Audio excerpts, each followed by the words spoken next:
پچھلے چند ہفتوں کے دوران ہمارے ملک کی معیشت میں ایک بڑا تغیر رونما ہوا ہے۔ اس کی وجہ یہ ہے کہ ملک میں شرح سود میں 3 بار تابڑتوڑ کمی کی وجہ سے اب فکسڈ انکم یعنی گھر بیٹھے بچت اسکیموں، بینکوں کی بچت اسکیموں، بینکوں سے سودی منافع کھانے یعنی رینٹ سیکنگ کا دور ختم ہو رہا ہے، اور یہ ایک بہت بڑی تبدیلی ہے۔ 1 ماہ پہلے تک ملک میں شرح سود 13.25% تھی، لیکن اب 4.25% کی کمی کے بعد پالیسی ریٹ 9% یعنی کہ سنگل ڈیجٹ پر آ چکا ہے۔ 1 ماہ پہلے تک قومی بچت بینک، کمرشل بینک، اسلامی بینکاری اور منی مارکیٹس کے فنڈ 13% تک پرکشش منافع دے رہے تھے، لیکن یہ صورتحال 1 مہینے کے اندر یکسر بدل گئی ہے۔ 13% والے منافع اب 7% اور 6% کے سطح پر آ گئے ہیں۔ دلچسپ بات یہ ہے کہ مارچ 2020 تک پاکستانی کمرشل بینکوں کے ڈپازٹ ملک کی تاریخ کی بلند ترین سطح یعنی 15,126 ارب روپے کے ہو چکے تھے، کیونکہ لوگ کسی نئے کاروبار میں پیسہ لگانے کا رسک لینے کے بجائے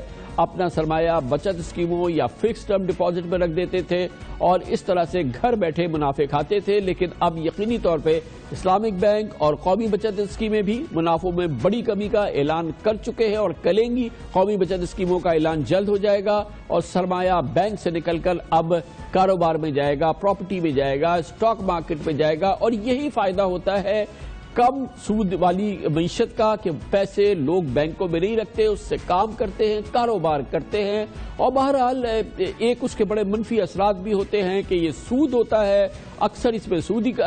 منافع ہوتے ہیں اور یقیناً اس کے اپنے منفی معاملات ہیں اور جو آپ کے علم میں ہیں۔ اہم بات یہ ہے کہ اس وقت کورونا کے ماحول میں بھارت میں شرح سود 4.4%، بنگلہ دیش میں 6%، چین میں 3.85%، ملیشیا میں 2.5%، سعودی عرب میں 1%، UAE میں 1.5% ہے، جبکہ پاکستان میں اب بھی شرح سود یعنی 9%، یعنی خطے کے ممالک سے 2 سے 4 گنا زیادہ ہے۔ خیال یہ کیا جا رہا ہے کہ اب پاکستان میں مہنگائی بڑی تیزی سے کم ہو رہی ہے، مزید کم ہوگی، اور جب اسٹیٹ بینک آف پاکستان کی اگلی مانیٹری پالیسی اسٹیٹمنٹ آئے گا یا اس کی کمیٹی کا اجلاس ہوگا، شرح سود میں مزید کمی ہونے کا ایک بہت واضح اشارے موجود ہیں۔ گویا کہ پاکستان میں اب بینکوں میں لوگ اپنا سرمایہ رکھ کے منافع کھانے سے ان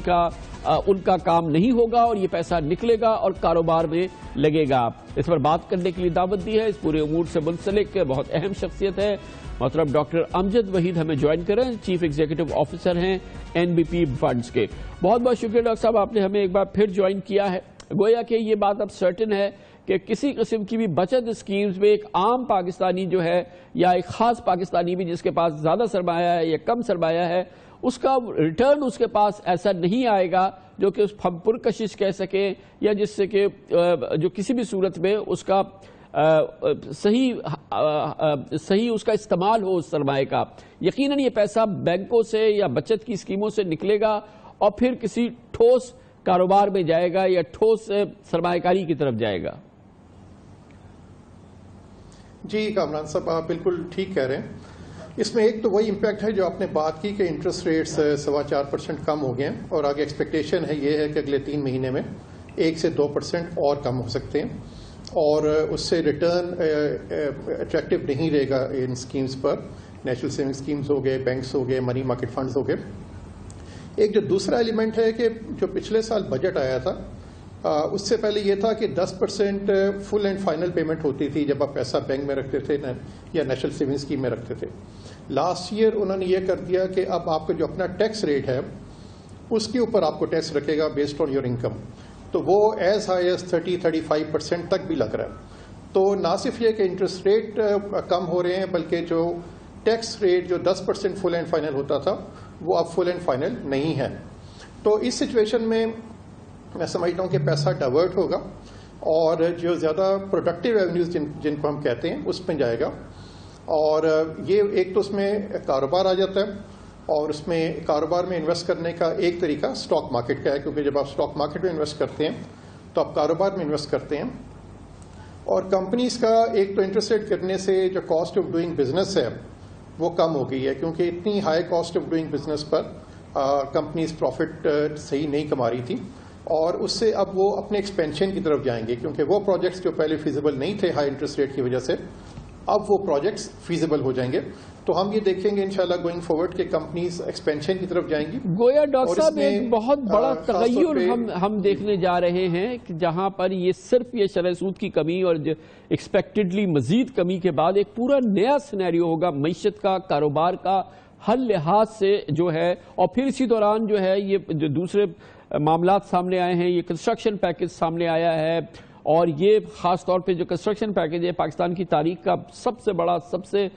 مستحکم, سب سے وسیع پیکج ہے, اور اس میں ظاہر ہے کہ اس میں بھی بہت سرمایہ آ سکتا ہے. اور اس طرح سے یہ پاکستان کی معیشت کا پہیہ جو کہ بالکل جام تھا پچھلے کئی دنوں سے, کئی سالوں سے, اب اس میں ایک ہم برقی تیزی دیکھیں گے جیسے جیسے کورونا کے معاملات اللہ کے فضل و کرم سے قابو میں آتے ہیں. جی ٹھیک کہہ رہے ہیں. ایک تو دیکھیں کنسٹرکشن پیکج آنے سے جو ڈیولپرز ہیں اور بلڈرز ہیں وہ اپنی انویسٹمنٹ بڑھائیں گے, مگر جو ضرورت ہے کہ اس امپیکٹ کا ملٹی پلائر امپیکٹ ہونا چاہیے. اور اس کا ایک طریقہ یہ ہے کہ جو کنسٹرکشن کے پروجیکٹس ہیں وہ یا تو ریٹس کی فارم میں آئے, ریئل اسٹیٹ انویسٹمنٹ ٹرسٹ کی فارم میں آئے, یا پھر وہ اسٹاک مارکیٹ میں لسٹ ہوں. اور میں اس کی ایک ایگزامپل آپ کو دیتا ہوں کہ اگر میں ایک بلڈر ہوں اور میرے پاس 1 بلین ہے, تو اگر میں ایک ریٹ کرتا ہوں تو میں 1 بلین اپنا ڈالتا ہوں, 2 بلین میں اس کو لسٹ کرتا ہوں, this is like a closed end fund, اور 2 بلین میں مارکیٹ سے لیتا ہوں, 3 بلین ہو گئے, اور اس کے اوپر 1.5-2 بلین کا میں لون بھی لے لیتا ہوں, تو 1 ارب سے میں 5 ارب کا پروجیکٹ کر سکتا ہوں. اور یہ ہمارے ڈاکٹر صاحب ایک ہی اس کی مثال موجود ہے نا اس وقت پاکستان میں, اور جس کانسیپٹ کی آپ بات کریں تو ساری دنیا کا سب سے معروف طریقہ کار ہے. پاکستان میں تو ایک ڈالمن ریٹ ہے نا, اس کے علاوہ تو پاکستان میں ابھی اس میں ابتدا ہونی ہے. دیکھیں بیسیکلی, اور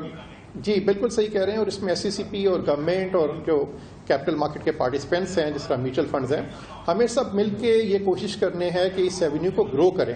اور اس میں کچھ ٹیکس کے ایشوز تھے, جس طرح ڈیویڈنڈ پر 25% کا ٹیکس تھا, ابھی بھی ہے, ریٹس پر ورسز میوچل فنڈز یا 15% ہے, یا اسٹاک مارکیٹ یا 15% ہے. تو کچھ ٹیکس کے ایشوز ہیں جو ابھی ریزالو ہونے رہتے ہیں, مگر یہ ایک بڑا اچھا موقع ہے کہ اس کو ایک ملٹی پلائر امپیکٹ دیا جائے, تاکہ ایک عام آدمی یہ کرتا ہے کہ پیسہ بینک میں رکھ چھوڑتا ہے, اور اس کا خواب یہ ہوتا ہے کہ میں گھر بناؤں گا, اور بینک میں جو ریٹرن ہوتا ہے وہ بہت کم ہوتا ہے, وہ کبھی بھی اپنا گھر بنا نہیں سکتا. اگر وہی پیسہ انویسٹ ہو ریٹس میں یا ایسے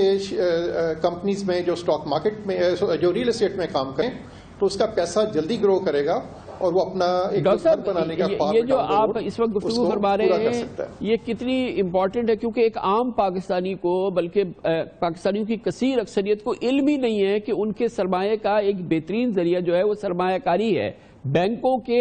منافع نہیں ہے. اور اس کا ایک بڑا ذریعہ دنیا میں جو ہے وہ اسٹاک مارکیٹ میں سرمایہ کاری کرتے ہیں لوگ, اپنا چھوٹے کاروبار کرتے ہیں, اپنے جو ہیں وہ جیسے آپ نے ریٹس وغیرہ کی بات کی ادھر سرمایہ کاری کرتے ہیں, اور اس میں ان کے جو ریٹرنز ہیں وہ بہت زیادہ ہوتے ہیں. مگر پاکستان 22 کروڑ کے ملک میں شاید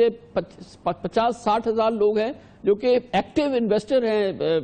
ایکوٹی مارکیٹ میں یا اسٹاک مارکیٹ وغیرہ میں, اور لوگوں کو اندازہ ہی نہیں ہے کہ ان کے سرمایہ کا بہترین ذریعہ جو ہے وہ اس قسم کی انویسٹمنٹ ہوتی ہے.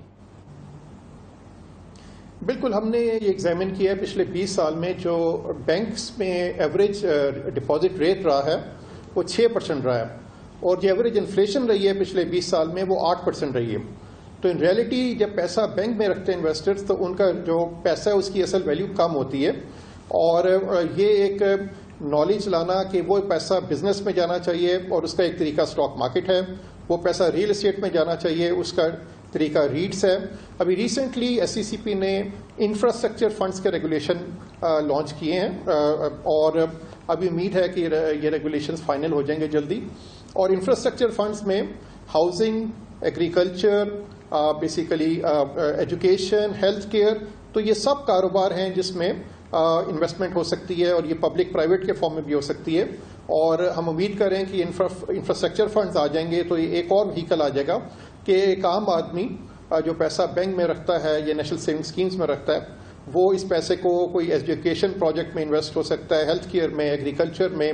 اور ٹرانسپورٹ میں, اور ہاؤسنگ میں. تو اس سے اکانومی بھی گرو کرتی ہے, اور ایک عام آدمی کو بھی زیادہ فائدہ ہوتا ہے, کیونکہ ان ایونیوز میں گروتھ کا ایلیمنٹ زیادہ ہے. بہت بہت شکریہ جناب doctor Amjad Waheed, chief executive officer NBP funds ہمارے ساتھ تھے۔ دور ختم ہو رہا ہے، بینکوں میں اپنا سرمایہ نہ کریں، کاروبار کریں، انویسٹمنٹس کریں، اور یہ وہ ذریعہ ہے جس سے کہ آپ کے اثاثے، آپ کی سیونگز میں کئی گنا بہتری آ سکتی ہے۔ اس کے ساتھ ہی ہمارے آج کے پروگرام کا اختتام ہوتا ہے۔ کل تک کے لیے ہمیں اجازت، اللہ حافظ ناصر۔